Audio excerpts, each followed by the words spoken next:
For the upteenth time, I'm going to record this, and that's okay. So, I had a question from a viewer, somebody who watched the stuff, and he pretty much said this. I have every one of King's command throws, all his chain grabs memorized. I know exactly what I'm doing.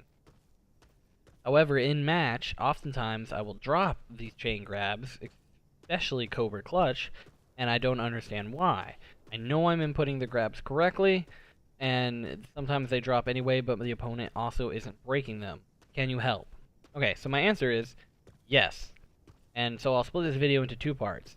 Exactly what your problem is, how to solve it, how I learned that problem, how you can apply it defensively, and then I'll give some of the basic examples of how to use King in a match and his throws to the best of your ability. Or to really maximize why his throws are there. Okay. So, first thing I'm going to show you, I want you to listen. Once you hear it, you'll be like, oh, I feel stupid. But don't, trust me, unless you went defensive practice, not knowing any of King's throws, then this isn't something you would have picked up on your own anyway. So, here it is. Watch this. Listen. Right about here. You hear that big-ass snap? You know what that is? That is a cue for the next throw is starting, right?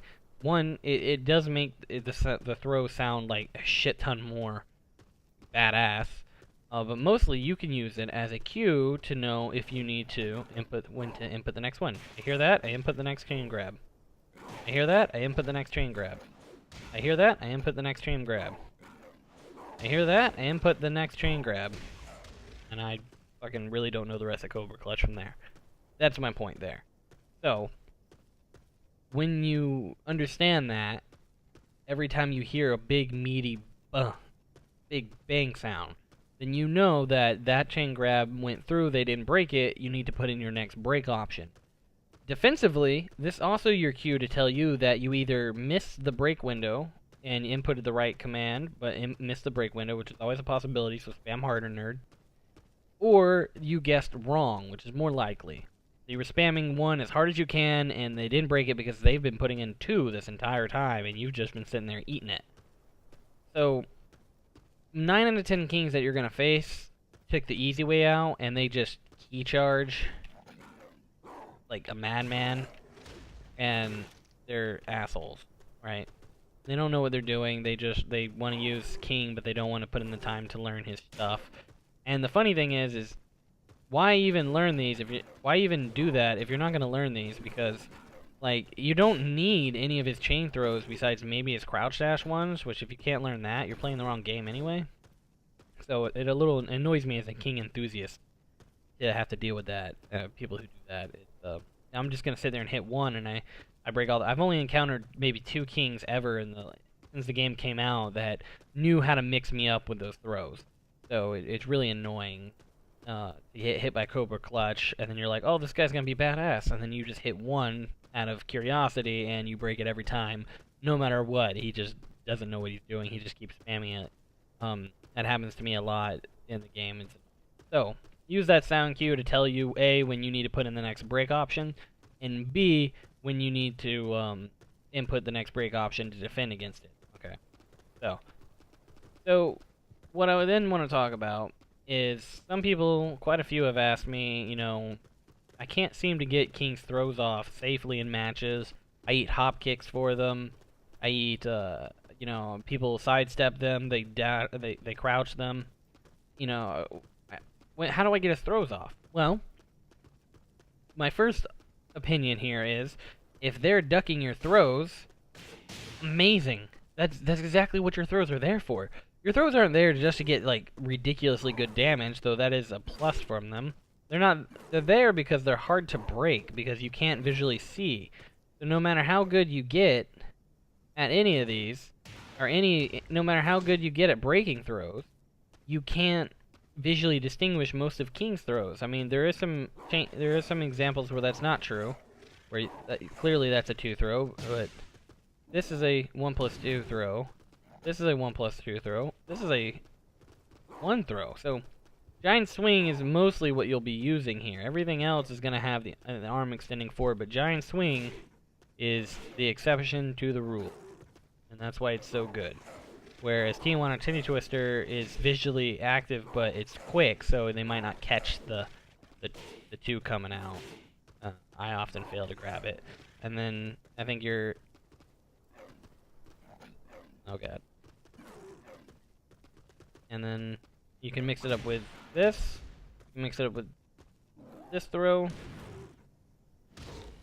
You can mix it up with this throw, which is what I like to do at the wall. You cannot mix it up with that throw, unfortunately. And you can mix it up with this throw. Can't mix it up with this throw because they, even though it's a 1+2 break and both arms come out, they come out weird and it's easy to tell what you're using. In fact, I don't even hit noobs with that much anymore because they see both arms coming out like that and it's kind of obvious. Not to mention you can break there, but you can also break any of his options. So it's still a good throw. You can catch people out with it. So how do I get these off? Well, like I said, if they're ducking your throws, that's awesome. You got a hop kick, your forward 4, you know, down forward 4 or 3, forward 3. That's one of my favorites. Forward 2, not back 1. Let's see, what would be another good one? I mean, down back 2 is a safe mid launcher. So, like I said, if they're ducking your throws, that's what you want. And I guess if you really wanted to get crazy with it, you could. If you really wanted to just style on someone, you could try to do a crouch throw. So there's that. Okay. So, if they're ducking, that's what you want. So stop throwing them and start punishing them for ducking, right? Throw in a couple throws once in a while, but if you got them ducking, especially like a lot of times when I get people to the wall, they want to duck. Right? So I get them over here to the wall, and they want to duck. It's a free wall splat. You got a plethora of homing moves. You've got, and if you really want to get ballsy with a negative 14 frame unblock move, you could do that, I guess. And then you have one of my favorite classic mix-ups. Right, so if they're ducking, take advantage of that. Stop throwing as much. Start getting in stuff. This applies to your crouch dashes too. So, if they're sidestepping your crouch dash, there you go. If they're ducking your crouch dash, those are your two options. And if they're sidestepping to the right, you can do that. If they're trying to interrupt it, you can either do that or you can do that. And the knee is a launcher. It was like 68 damage or something like that. 64 damage, not bad. So if they're trying to interrupt, you can use this, bring up this knee, and it's deceptively fast. You know, it looks a little slower than it is. Not gonna catch like jabs maybe, but it high crushes all the way to the last part, so it'll crush a jab. When you crouch dash, you crush jabs. So keep that in mind. Sidestepping. This is gonna be, as you start climbing up, higher green rings, yellow rings, where I've been playing lately, people sidestepping my throws has been my issue. So same concept applies, but basically what you're gonna try to do now is make them not feel comfortable sidestepping. You're going to be doing a lot of homing moves, because remember, you got a safe, slow homing move here. It's not that slow. Down forward 1 will catch sidestep right. Down forward 2 will catch sidestep left. Let's see. Forward 3 will get sidestepped. While standing 2 is a homing move. Up back 1 is a homing move. For a hard call out. For 42 damage, there might be a better follow-up, not sure. I know you can't instant shining wizard it. Don't use this move because it's launch punishable and super linear. Don't use this move because it can be sidestepped. Don't use that move because it can be sidestepped. Unless you know they're going to sidestep left, then it can be sidewalked, but other than that, you're golden. And that's my point there. So use those more powerful mids to, I mean, like, if you think they're going to sidestep, then throw the 2 out here. That's a 30 damage move. 30 damage and a little bit of frame advantage. If you think they're going to attack a lot, you know, you can always, if you're not sure if they're going to sidestep or attack, you can always do down forward 2-1. You can delay the 1 a long time. Let's see. I mean, they can't sidestep left this move here, nor this move. If you want to do a hard call out, you can do a high that's catch a sidestep right. You can do this move, which will also catch sidestep right and is safer.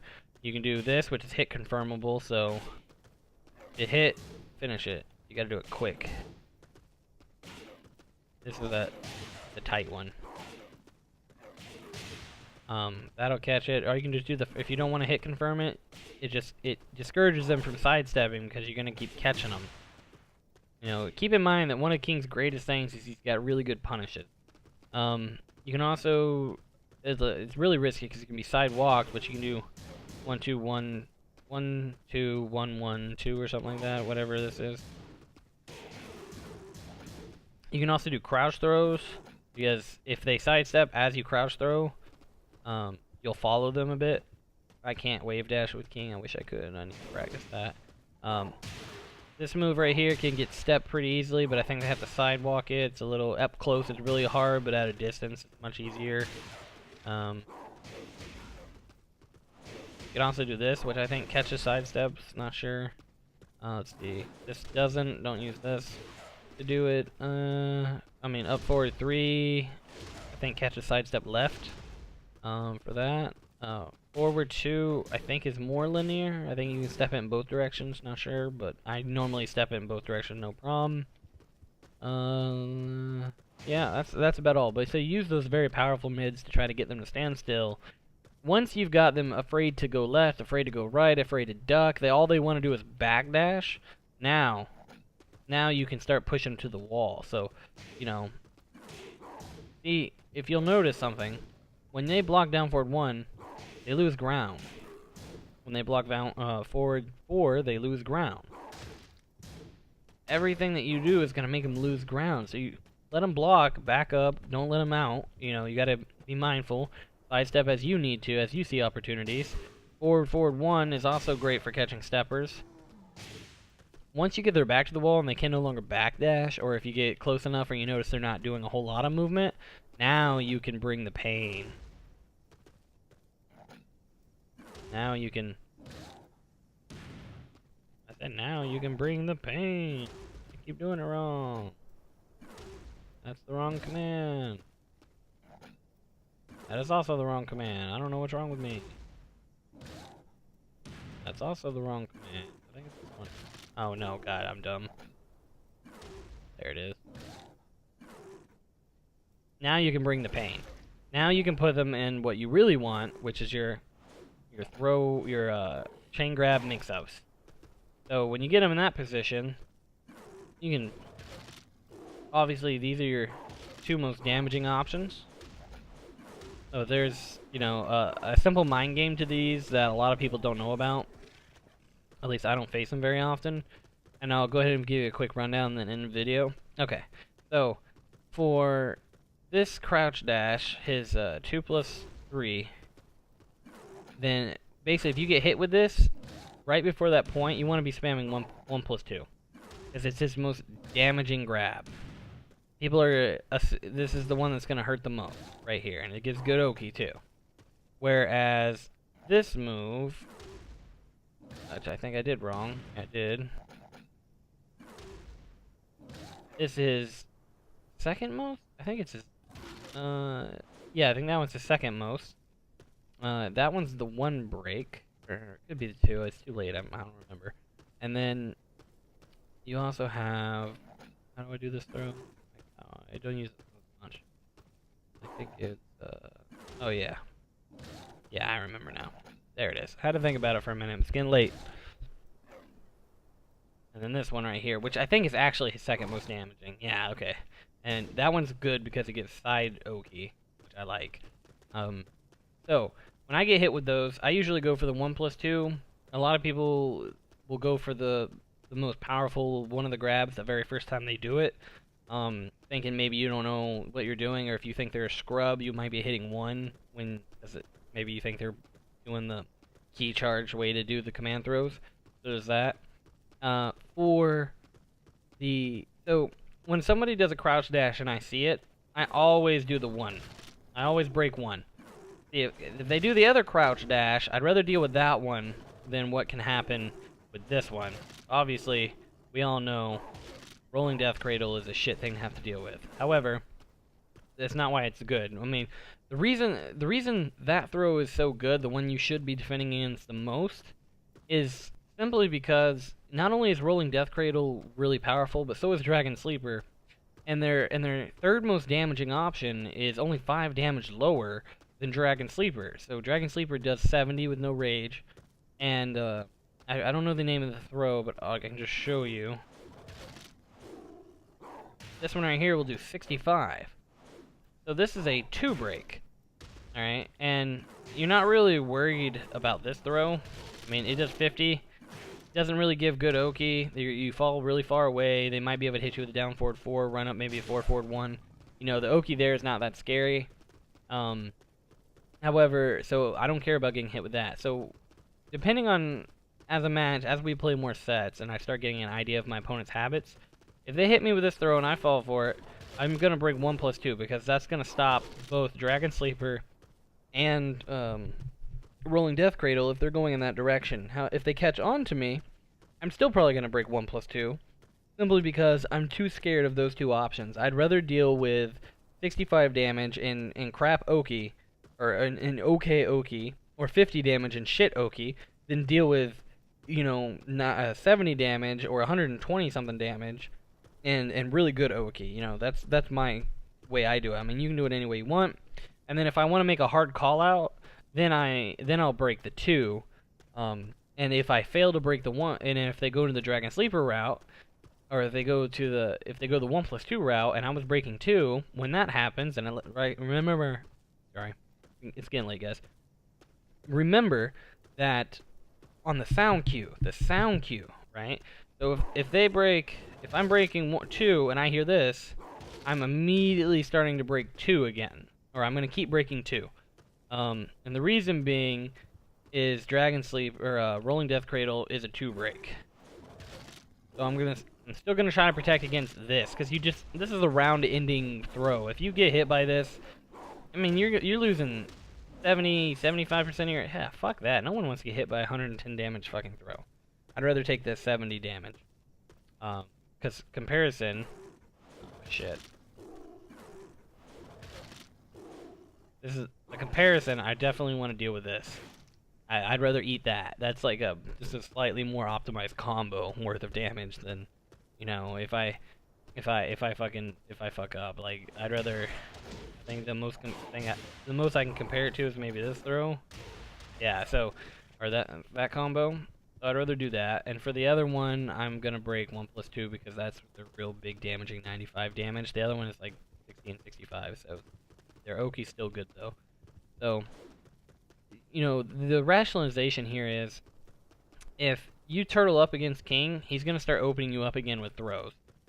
So if you don't want to get thrown, then you need to be backstepping. You need to be sidestepping. You got to make it risky, because if a King player throws out a throw from range, and you sidestep or backdash that is a hop kick. I'll give you. I mean, here we'll just have King do one right now. Have him record. Oh, well, I didn't even, second.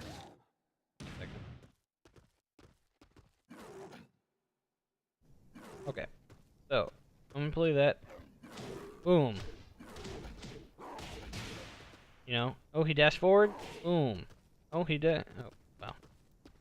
Oh. See, if you crouch dash, if I dash early, it's not the same. You see this? If you're not making me turtle up and I'm still moving, you're gonna eat a shit ton of damage. You know, and if I just make a hard call out because all you've done all day with this is, then I'm gonna hit you with my strongest damaging launcher possible. Right? Because here's the thing about these throws. Unlike Giant Swing, it doesn't catch airborne opponents. So if I hop kick you, there's nothing I have to worry about. Where if let's say if I was using this throw, let's say I'm doing that. Anytime you want to hit me. Oh, a little fast there. Boom. So if you wanna use, so basically you wanna buffer giant swing into stuff so you can catch shit like that. So like, oh, they're gonna hop kick me, boom, welcome to pain. However, you know, keep in mind that these are all still very sidesteppable. Oh, I didn't do it fast enough. Bad. I think you have to sidewalk this. Yeah. So if you don't know this, if they buffer it into something, you have to sidewalk it. See? Stop catching me. Stop catching me. That's annoying. Oh my god. Maybe... Boom. Punish. So anyways, these throws are a lot harder to evade. And,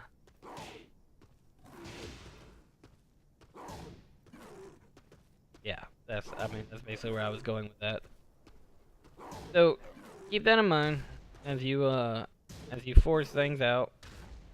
Don't force the throws. Your throws are used when they turtle up on you. Use your mids to stop movement and ducking.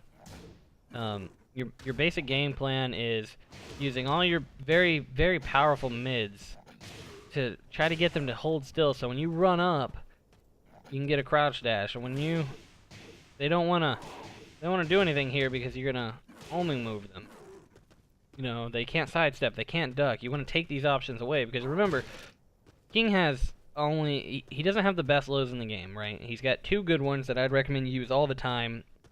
You got one that you should use especially when you're trying to chip away against an overly defensive but still maneuvering opponent. You want to get some damage in. They're just not giving you any time to really do much. You can use down back 4. If you want to buffer a throw into a low, I'd recommend forward neutral 2 because it leaves you at +4 on hit, I think it is. And if they decide to try to interrupt you, they have to deal with 51 damage attack throw. Down 3, second best low. Same reason you want to use forward neutral. You can buffer throws into it. It gives you frame advantage. You can continue your offense. The safest thing to do is maybe a jab afterward, but I don't know what the plus frames are. I think they're like +2, maybe 3. Not a whole lot, but you can buffer throws into it and they can't interrupt them. They can still sidestep them, however. And that is basically it there. I would never use... I use down back 4 way too much because the counter hit potential. So if somebody's pressing a lot of buttons, yeah, use it. It's right on the cusp of being seeable though, and some people are really looking at it. However, you can bait it out with a quick, if you do this a couple times, they might duck, and you can, so I'll do this, and then I'll hop kick, because they think I'm doing down back 4, because it's seeable, but it's not so seeable that you can tell whenever I'm doing something else, right? Down forward 4 is probably his best low overall. Not for frame advantage, so it pushes them away too far for you to really buffer stuff, so if they backdash or sidestep, you're kind of fucked. However, what it does do is, for Oki, if they do anything other than nothing, down forward 4 catches them, and it'll push them back out, right? So they'll either take the hit and reset whatever they were doing, or they'll get knocked back, and you can follow it up with like a long-range homing move, like forward 1. You can... If they're gonna stand and you think they're gonna stay standing, you can go with an instant shining wizard. That's always fun. Or you can just run up and throw that ass again. You know. So how you want to play is up to you. Try to stay away from. You know, this is a good Oki tool, but it's not a good neutral tool because the reason is pretty simple. So I see my opponent do this. That's okay. Show you what I'm gonna do.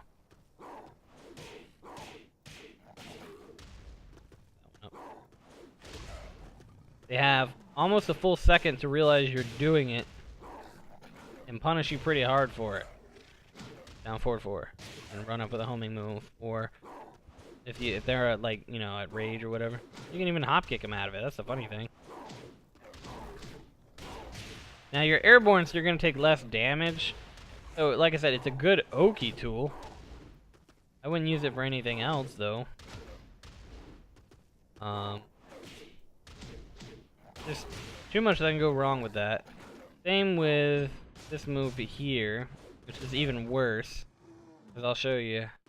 You're gonna eat a combo for this move right here if you do it. A lot of kings like to do this move. I don't blame them. It hits really hard. There's a use for it, but out in the open, you might catch people by surprise. Like I get caught by surprise by it all the time. How is it that I do it? But yeah, boom. All you have to do is sidewalk to either direction, and it never hits you. It just can't. You're gonna eat a full combo for that. You know, so like, and also I think they can dash under you to make it whiff. So somebody lose up at close range, you can do that, dash over them. You can do it from the right, like I said. It's gonna just be aware that if you're aware that it screen shifts, then you're never gonna be worried. You can even wait pretty late in the animation. Let me do it out here. You can wait till pretty late. Even if your reaction is dog shit, you can dodge this throw. Or this unblockable. See if I can get at his ass. You really want to make a statement. See how late you can wait in that throw? So, stay away from the unblockables. I think the moderately useful is this one. Problem with this one is one, it's extremely parryable, so any character with an unchickenable parry is gonna fuck that up for you. But let's say they see it, it's super easy to duck. Now, them punishing it is gonna be a little hard. For King, you just do while standing 2-2. Because nothing else is really gonna orientate. Now, better players might have an idea of how to do it, but like you could do something like you might be able to get a back turn throw in. I can't. Yeah, okay, yeah, you can get a back turn throw on that. My normal way of doing it is just that, since I don't have to worry about it. Did you have, like, watch how long I wait? Like, you have a really long time to go, oh shit. You know, it's not the worst, but it's not, I see it. You know, so while standing 4 is gonna fuck you up. Unblockables have their uses, but this isn't one of them. One way you could, if you want to do one, is that a punish actually? That'd be great. I'm gonna start punishing with that. Oh no. If you want to do one, wait till the king is back turned. There are ways to get king back turned, and you can do it that way. Alright, so that's basically all I want to really make the video on. Is that on the left hand? Yeah, it's on the left hand. If it was on the right hand, duck. It's just too easy. Yeah. So that's everything I wanted to make a video on.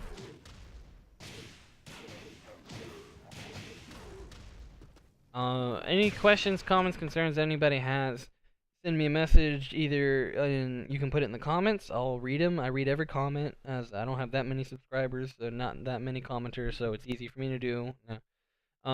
If you want to send me a message, then you can do it through YouTube. You can use Steam. I have the same username in my Steam that I do on YouTube, and on Twitch, Lazy Actor, same as my YouTube. I also go by that username. I don't really stream. I haven't streamed in over like 2 years, and I didn't stream for this game. However, I'm thinking about starting up a stream, but you can also send me a message on there. I use Twitch once in a while. As soon as my internet comes back on tonight, I'll upload this video to you guys, and I'll be looking for those comments to tell me what you guys want to see. I only really make videos when I have content to make videos on. So, if you made it to the end of this video, think of this as your request to get a video on something that you want to see. And if I have the capability to do it, understand it, and teach it, I'll definitely make a video on it. Alright, everybody. Thank you very much. I'll see y'all in the next video.